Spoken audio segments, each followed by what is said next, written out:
voit tout dedans. Alors ici, là, c'est L, c'est le solide ionique, parce que c'est une espèce solide qui, quand ça se dissout dans de l'eau, ici, donne 2 ions. Donc ce temps ici est marqué dans l'équation de dissolution, au-dessus de la flèche. On peut dire que NaCl est le seul solide ionique ici, parce que le glucose, qui quand il se dissout, ne donne pas de ions, alors que le NaCl donne des ions.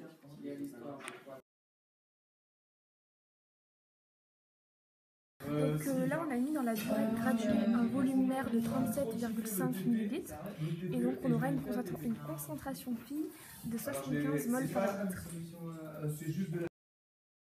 Donc là, on mesure la conductance de la solution. On a introduit les électrodes ici et on obtient une conductance de 10,13.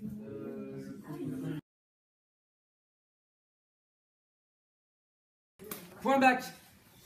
Le jour du baccalauréat, vous allez être très souvent amené à passer de la concentration en mol par litre à la concentration massique en grammes par litre. Quel est le lien entre ces deux grandeurs? Eh bien, on peut le retrouver en faisant une petite étude au niveau des unités. Pour passer des grammes par litre au mol par litre, il faut que je multiplie ici par des grammes et que je divise par des mols. La grandeur qui est en grammes par mol, c'est la masse molaire. La masse molaire est en grammes mol moins 1. Ça revient pour trouver donc la concentration massique en grammes par litre. Je fais la concentration molaire en mol par litre multiplié par la masse molaire en grammes par mol. Et de cette manière-là, je vais pouvoir passer d'une concentration molaire à une concentration massique. Cette relation-là, elle est à mémoriser, elle est hyper importante. Et dans énormément de sujets, vous allez devoir la ressortir. Voilà, c'était le...